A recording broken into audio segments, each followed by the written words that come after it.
Hello, beautiful queens. Welcome to another episode. Before I go into today's episode, I want to tell you about something extremely exciting. So I did a quick story on this a few days ago, but apart from that, I have not spoken about it. And the full details are going to be out in the next couple of days as I record this on a Tuesday right now. I am hosting, or co-hosting, should I say, my first retreat. Oh my God. In England, in the Peak District. It's a beautiful location. On the 22nd of September for 2 nights this year, the end of this year. And it's going to be transformational. It's going to be fun.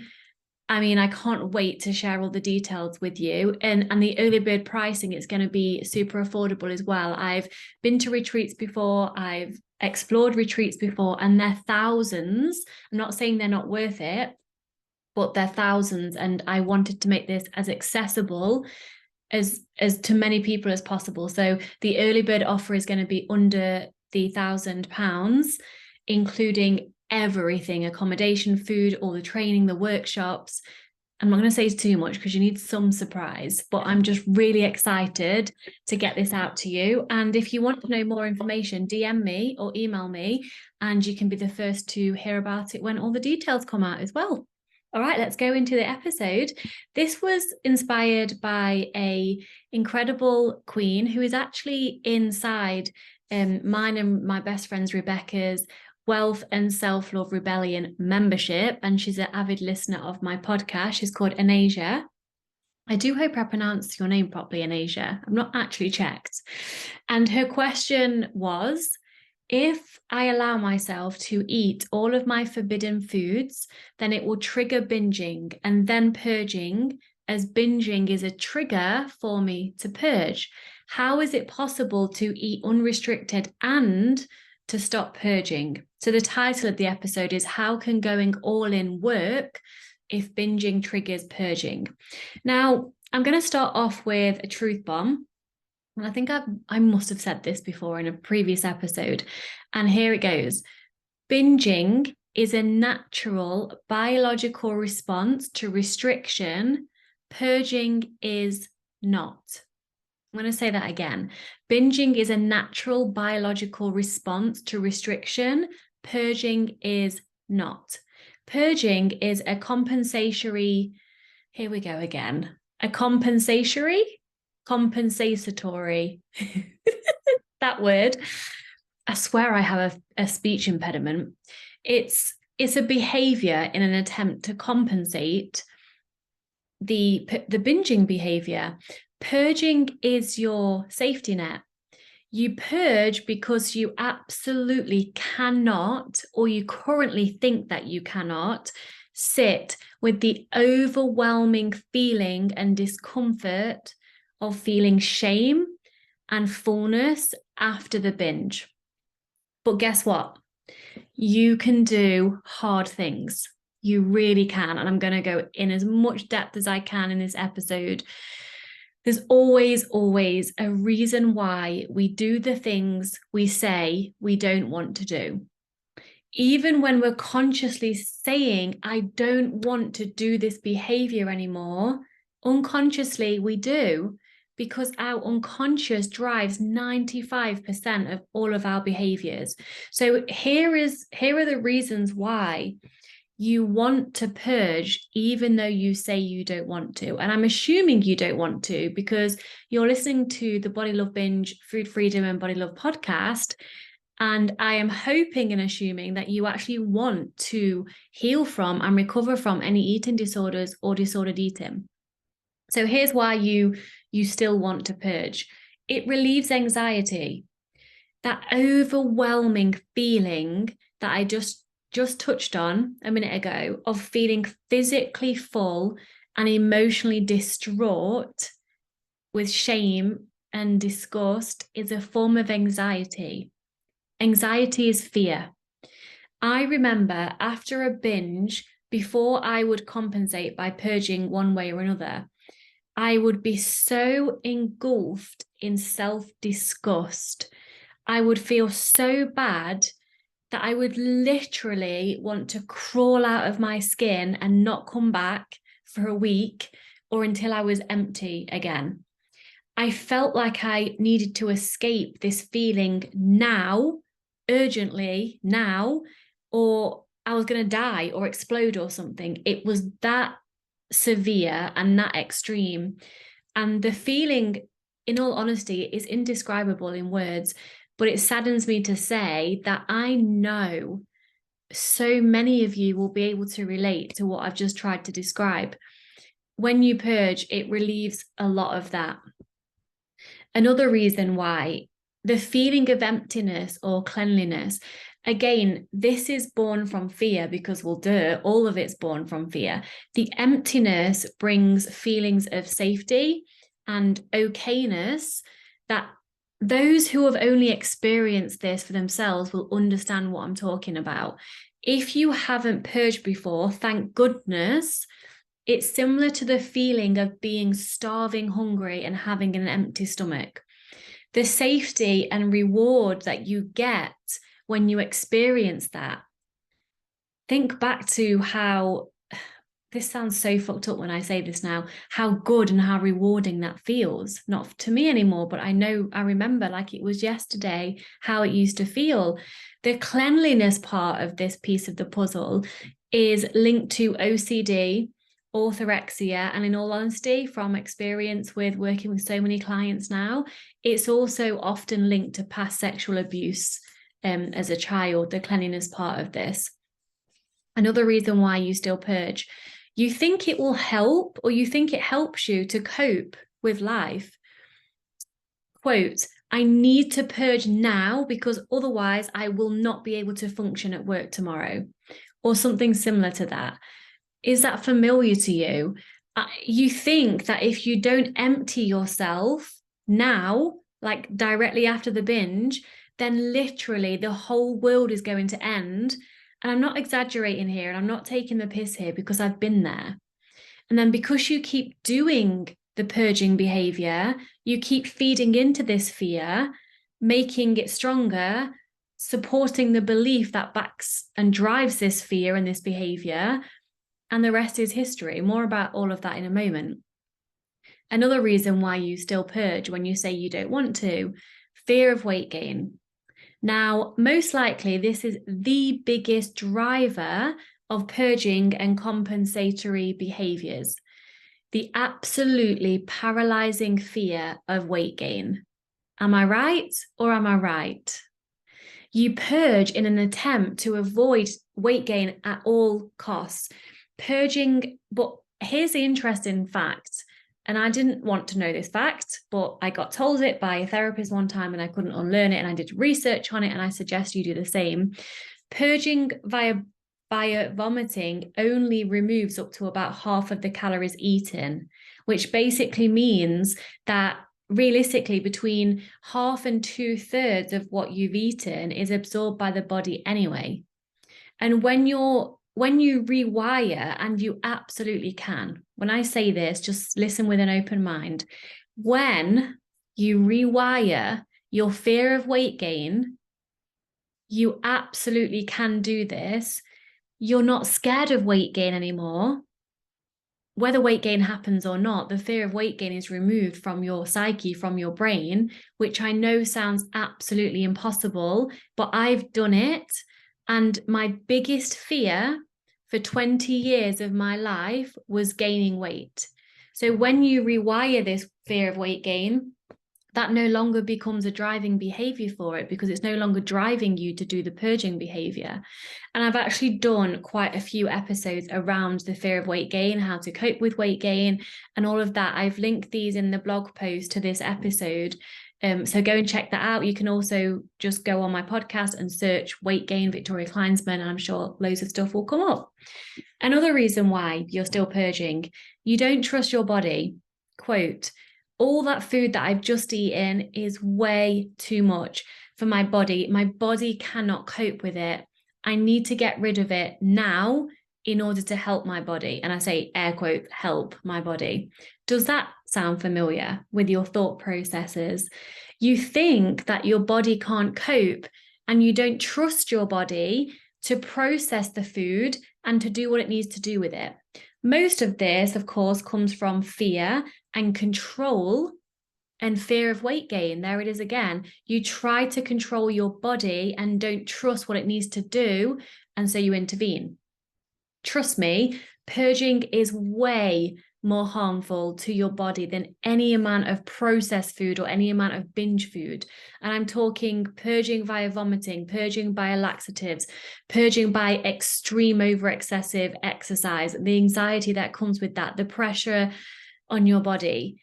I want part of your homework from this session, not this session, we're not in a coaching session, I'm so used to saying that, from this episode is I want you, and if you're serious about wanting to heal from your eating disorder, especially if you're in bulimia and you're using a purging compensatory behavior, I want you to research the harmful behaviors of the purging that you choose to do. I did this, and although it was a truth that was hard to face, it really supported me into actually stopping the behavior. Because going back to what I just said, purging is way more harmful to you than anything that you could eat, because the truth is your body knows what to do with the food that you eat. You have a digestive system for a reason. You don't need to try to control it. You don't try to control every single breath that you take, do you? So there you go.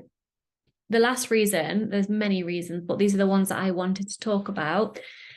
The last reason why you are still purging when you say you don't want to is because it can be a release for some people. So for some, purging brings a physical and emotional release. And this is born out of not being able to process emotions or express the needs of this person, and it can satisfy a need to stay consistent with the familiarity of abuse. I'm laughing at my trying to say that word, not abuse, obviously. Let me say that again without distracting you with my pronunciation of that. The releasing satisfaction from purging is usually born from the need to stay consistent with the comfort zone of abuse from a person.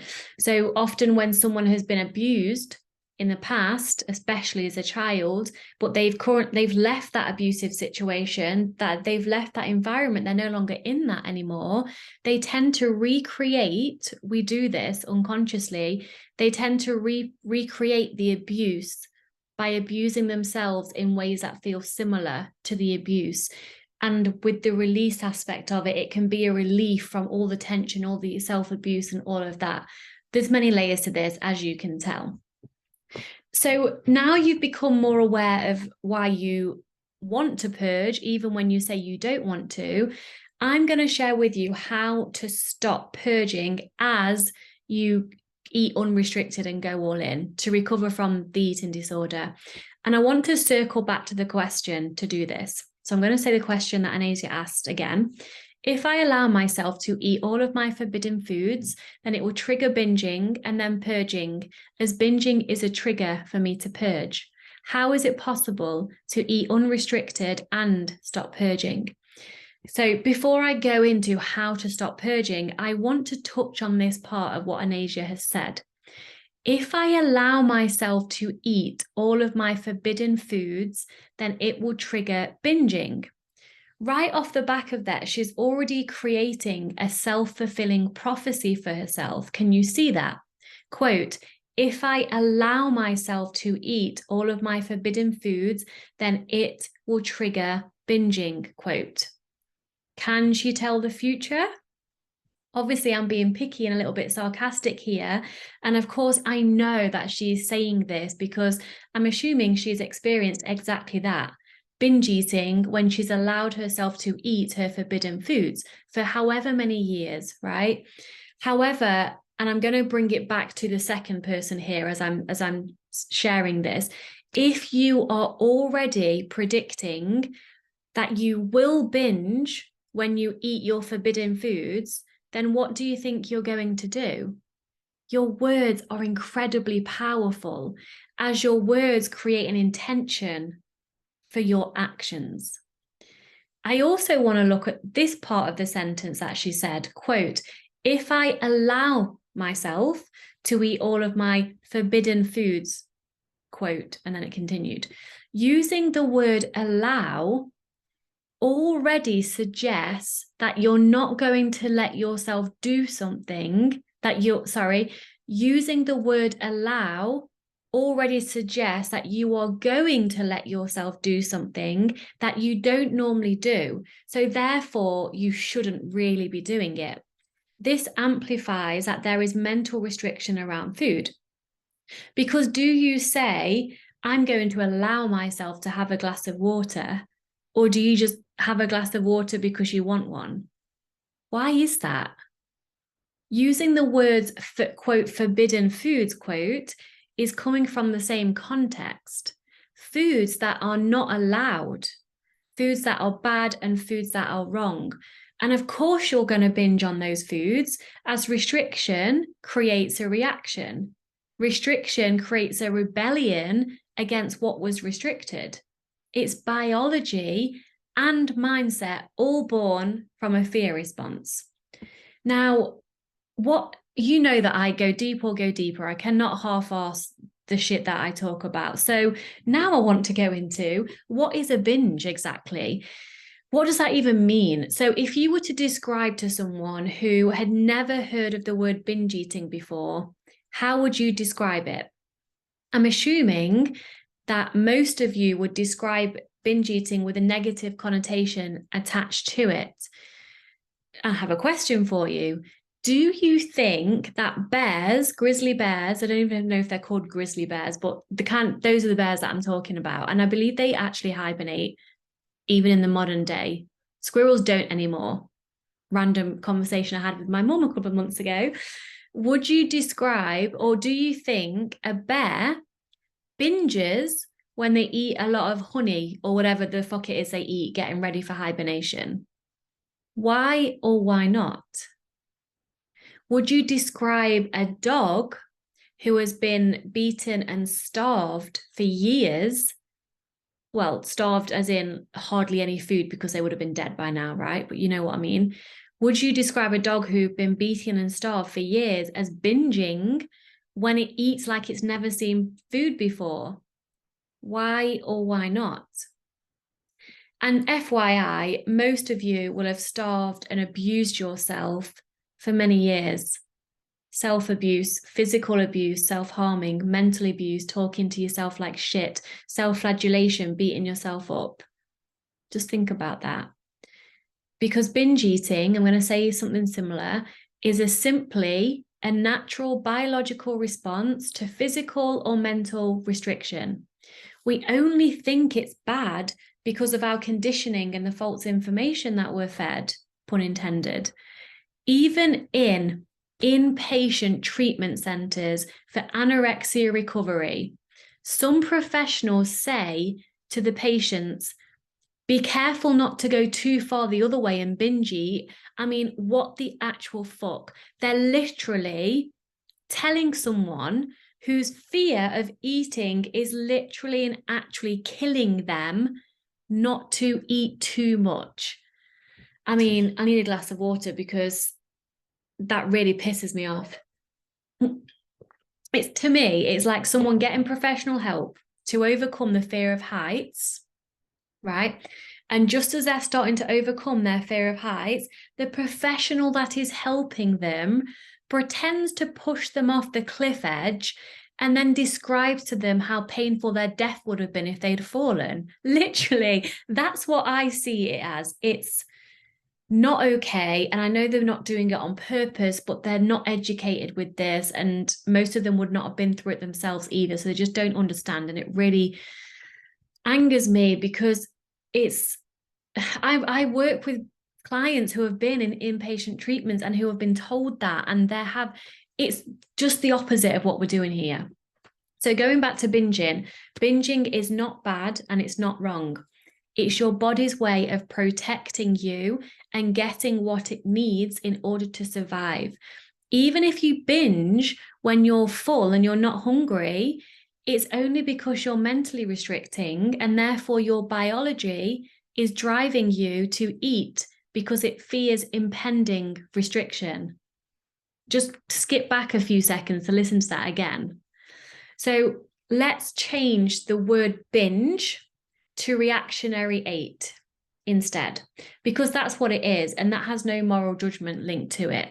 And whether or not you reactionary eat a lot or a little during your recovery, that's perfectly okay. It's very normal, and it's all part of the journey. I mean, goodness me, I reactionary ate for months.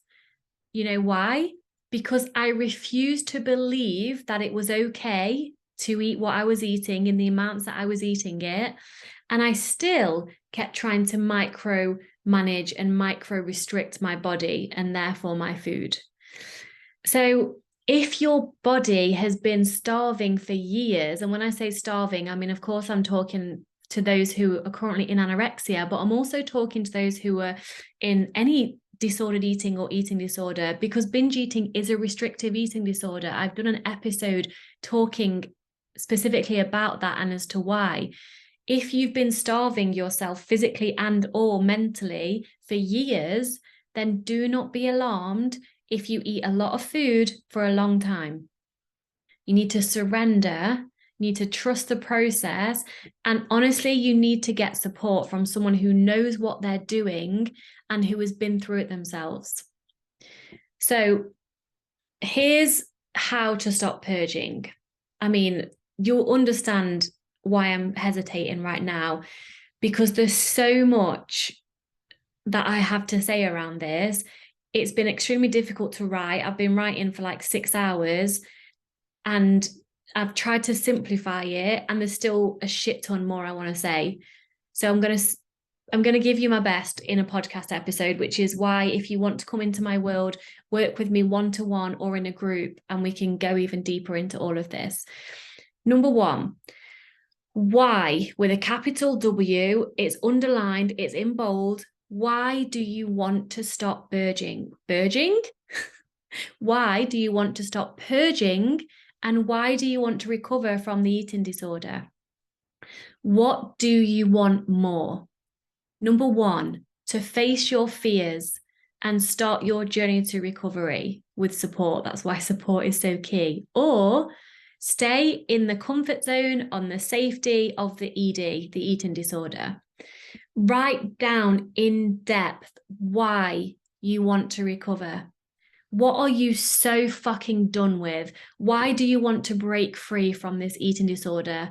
Why? Why? Uncover your why that makes you cry and get angry. Uncover that for yourself and write about it. The second thing is to create your vision. Now, I would like you to write down in depth the vision you have for your life and for yourself when you are recovered. So allow yourself to think big here. Write down what your life is going to be like when you're free from the eating disorder. How do you feel every day? What are you doing every day? What are you working towards if you weren't thinking about food and your body 24, 28, 7? Trying to be funny there. Write it all out. And don't worry if you don't yet believe that you can have what it is you say you want as you write this vision.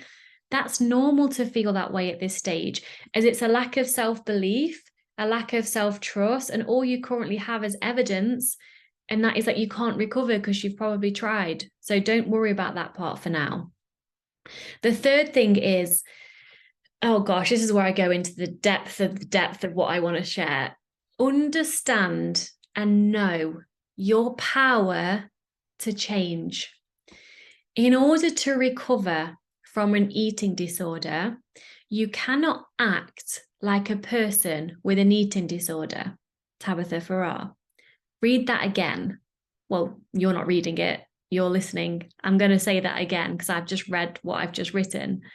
In order to recover from an eating disorder, you cannot act like a person with an eating disorder. Of course, then the question becomes, okay, so how can I just act like a person who doesn't have an eating disorder? If it were that simple, I would have done it already. Well, yes and no. Firstly, you have to really want to change and be ready and willing to leave the hellhole that is your comfort zone. If you don't really want to recover, then you won't. If the false sense of security and control is worth more to you than what recovery promises, and by the way, when I say with what recovery promises, I'm talking about a shitload of evidence from others that have recovered, including myself, on how it is to live free from an eating disorder. So if you want your false sense of security and control more than what recovery has in store for you, then accept that you are choosing to stay in the eating disorder. And I say all of this with love. I've been where you are. I felt stuck. I felt like I couldn't change. And yet here I am. How? How did I do that? Because I wanted it enough, and I understand and know what I'm going to share with you now. All right, I need a sip of water. Sorry, podcast listeners. In video, it's not too bad because you can see me drinking, so the suspense isn't too long. I want to talk now about identity. So I'm going to be dropping so many one-liner truth bombs here. So are you ready? Your identity is your self-image, and your identity drives everything. You don't get what you want, you get your habits and your identity. You learn everything as a small child, so you must rehabituate your habits and or change your subconscious identity to have what you want in life. Because currently you identify as a person with an eating disorder. Your paradigm is having an eating disorder. Your past conditioning, experiences, ways of coping, and habits formed have created this paradigm. Your automatic thinking brain, which is your habits, and your emotional brain, which is psychological, they're keeping you stuck where you are. The three parts of the brain that I work with my clients is number one, the brainstem, the survival part of your brain, the oldest, lowest part of your brain that's linked purely to survival. Some people call it the reptile or the reptilian part of the brain. The second part of the brain is the middle part that's called the amygdala, and that is the emotional part of your brain. And the third part is the prefrontal cortex, which is at the front of your brain, the highest part of your brain. That's the most evolved part, and that's where logical thinking comes in. Let me talk about paradigm again. A paradigm is a standard, perspective, or set of ideas. A paradigm is a way of looking at something. So paradigms are important because they define how we perceive reality and how we behave within it. Everyone is subject to the limitations and distortions produced by their socially conditioned nature. Are you still with me? I told you it was a deep one. If you attempt to recover from an eating disorder and your current identity, whilst you're living in the same paradigm as you have for however many years, then it's practically impossible to change long term. This is why, in order to create change, you must create a new identity for yourself, which automatically then creates a different paradigm. I can't go into absolute depth here about exactly how to do this for yourself, as I need to understand you. I need to know what your current paradigm is. I need to know what your personal values are. I need to know whether or not you're even in alignment with your values that you will have, even if you're not aware of them. I need to know if you have values that are conflicting with one another. I need to know what is blocking you from creating change and what trauma you have stored within your nervous system. There are so many layers to each of them, but as I have said, I'm going to share to the best of my ability how to start creating a new identity for yourself. want to go into thinking versus conscious thought. When you hear those words, what comes up for you? Thinking versus conscious thought. Everything we experience in life is a function of three things. Number one, the mind, the universal mind, meaning life. We are alive. Number two, consciousness. We are aware that we are alive. Number three, thoughts. We think. Your brain is not your mind, and your mind is not your brain. Your brain is an organ and an exceptionally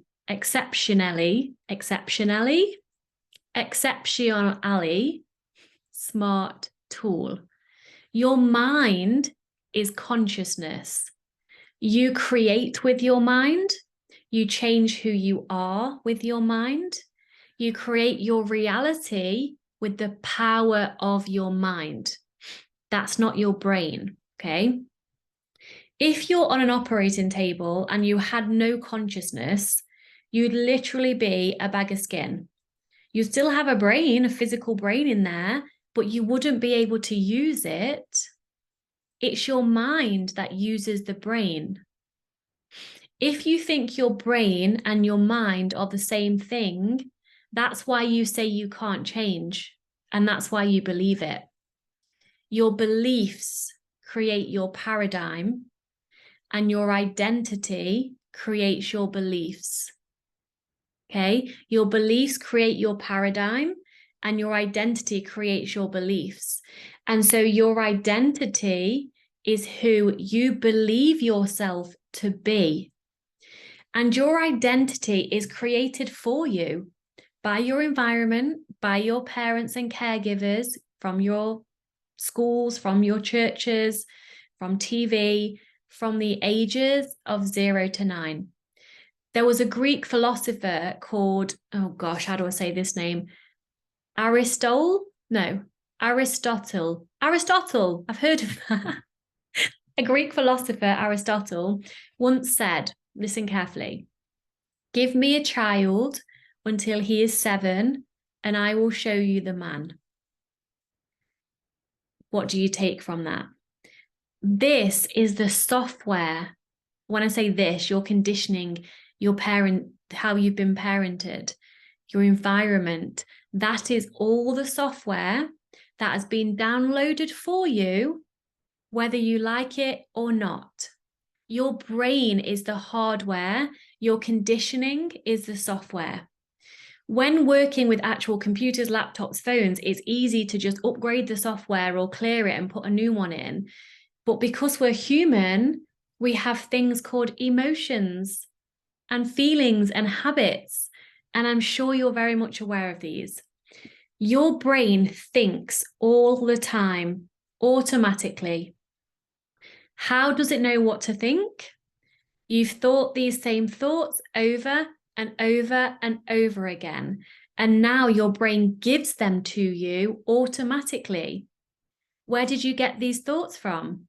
Conditioning, your parents, your environment. You are not your thoughts. You are the thinker of your thoughts. Therefore, you get to choose with the conscious part of you, your mind, you get to choose where you hold your attention and what thoughts to think. Your thoughts are not facts. You get to choose. Do you hear me? You get to choose what you prefer to think. And of course, at this early stage, you'll probably be thinking, is this girl batshit crazy? Well, if you've been an avid listener, you know I am. At this early stage, your beliefs your beliefs won't be in alignment with what you want to think and what you want to believe. Because of course they're not, but you need to start here. This is how you were conditioned in the first place as a child. When you were a child, your brain was in a state of hypnosis. Again, going back to that philosopher's quote, give me a child until he is 7 and I will show you the man. How often have you ever thought, a thought by itself that you've consciously created. Usually you'll be swamped by and living in and not even aware of the thoughts of your thinking brain. Example, I'm not going to purge tonight. Oh my God, this is so hard. I'll never be able to change. I can't stop purging. Who am I kidding? I need to. I don't have a choice. This is why hypnosis actually is just as important, if not more so, than the mindset work with regards to changing your identity. And just to clarify, mindset is a person's disposition, attitude, or mood, a way of thinking and their opinions, and mental attitude or inclination. Everything that you believe, you have been programmed to believe. Now, hypnosis then, I'm just going to touch on this very briefly because I'm not a qualified hypnosis practitioner, but hypnosis influences the unconscious mind, which, just to remind you, controls 95% of your behaviors. Of course, you absolutely can, through awareness, through having a great coach to uncover your blind spots, you can bring the unconscious and make it conscious and then change it with mindset work. But alongside that, you can support your identity change by hiring a hypnotherapist to work with. I've actually linked in this episode show notes a good friend of mine called Peter Lancet, who's an incredible hypnotist, and he works online as well. You can hire someone to work with you on a personal one-to-one basis, online or in person, to help you to change, because they can create anything through hypnosis with depending on what your goals are. So you can change this through hypnosis. You can also choose to work with a coach such as myself, who knows and provides you with, not from my own voice, but other audios and meditations that I guide you through to create this change in the unconscious mind as well, to support you and your goals and where you want to go. So that's just briefly touching on hypnosis there. I want to go back to talking about the power of who you are.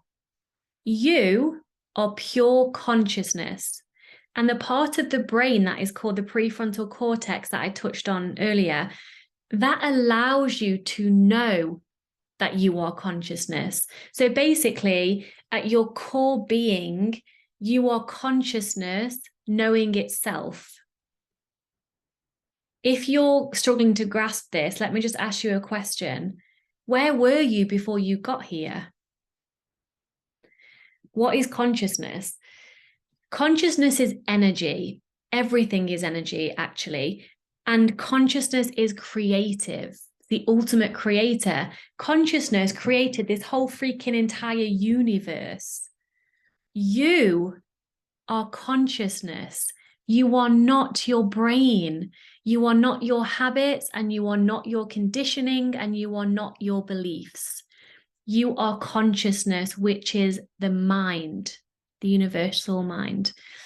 Are you starting to grasp how freaking powerful you are? Now I want to talk about habits and willpower, because willpower doesn't work. And by the way, I need to add something into this, and I'm going to wait until it makes sense for me to say it, to do with habit changing and stopping eating things. I'm going to park that for a moment. Just like our ancestors, our brains chase that dopamine high. So when a behavior comes along that results in in a reward for us, the brain builds a connection between that behavior and pleasure. That can be hard to shake because it becomes a habit. So when you started purging, you would have experienced a dopamine high because you would have connected it to compensating for the binging. No matter how goddamn awful the physical act of purging was, if your fear of weight gain, if whatever was driving the purging behavior is stronger than the discomfort of the act of purging itself, you will keep doing the behavior. Willpower doesn't work long term when you're trying to make a change. Why? Because when you use willpower, you're getting into a battle with your own brain. Using willpower gives the original thought, habit thought, that's now formed into a habit, more power. And then you're trying to overpower the original thought, which makes it stronger, because whatever you resist persists. So you're sitting there trying your absolute best not to purge. And you've given yourself two choices: to purge or not to purge. Purging is a habit, and habits are brain-based. Your brain is set up to do things on autopilot. And when you try to change that, with the lack of awareness that you've had until you currently have this awareness now from listening to this, the brain freaks the fuck out and it defends that habit with all it's got. It will send you urges, emotions, thoughts to protect the habit that is being threatened. It does this not because it hates you, because it literally thinks, because habits are very closely connected to the brainstem, the survival part of the brain, okay? And so it does this because it literally thinks the habit is there and that's kept you alive. If your brain could think, LOL, that sounds hilarious. If your brain could think, it would think, well, we're alive today, and we did that habit yesterday and the day before and the day before and the day before. So that therefore we need to do it again today in order to survive. Can you see where this is going? When you try not to purge when you try to change a habit, you have a habit voice. The habit voice will sound like this. Well, first of all, your habit voice will lie, it will scream, it will trick, it will yell, it will manipulate, and it will rationalize anything that it can to get you to do that old habit. It will say things like, go on, you may as well. One more time, and then tomorrow I will stop restricting. You'll just give in and do it anyway. You can't stop. Does that sound familiar? Habit voice will say anything to convince you to keep doing what you are doing when you are attempting to stop. You must recognize that habit is simply a habit. It is not a reflection of a characteristic of you. You are not your habits. You are not your thoughts. You are the thinker of your thoughts. Now, before I give you the thought process to stop each habit, I want to touch on something that many of you will be thinking, I'm assuming. Well, if Victoria's talking about changing habits, and therefore eating all this chocolate every night is just a habit, so therefore I know I need to change it. If you know me by now, you will know that any form of restriction, mental or physical, is a biological response to restriction. So when you're looking at your biology, it's a survival mechanism that has nothing to do with habit. So let that go out of your head and connect to changing your habit so that you heal from your eating disorder, body checking behaviors, overcompensating behaviors after binging, etc. Okay, so the thought process to stop your habit. What happens when you try to stop purging? Number one, habit brain goes off. Number two, habit urge, compulsion. I need to purge. I need to get rid of this food now. Number three, habit voice cons you into doing the habit, into doing the purge. Number four, people give in and do the action of the habit and reinforce the habit loop. This is your new conscious response to your habit brain. Number one, this is just a habit. It is not me. Number two, this is just fear and habit voice. It is not me. Number three, I dismiss habit voice and urge now. Don't fight it. Don't ignore it. You dismiss it. Number four, I move my attention to who I choose to be. For example, I am a person who sits with discomfort and chooses recovery. To help you with this, as a child, did you ever really, really, really, really want something and you went on and on and on at your parents, or let's say your mum, That's who I used to go on at, because dad would say, go and ask mum. And when you knew she was being serious, when she was like, no, because I said no, and that is the end of it. And you were like, oh. And no matter how much you wanted to do something or wanted something, you knew there's just no point. It's gone. It's over. It's not happening. That is how you dismiss something. And so and keep repeating this, and this is all written on my episode blog if you want to see this in writing as well. We learn and we program our brain through repetition.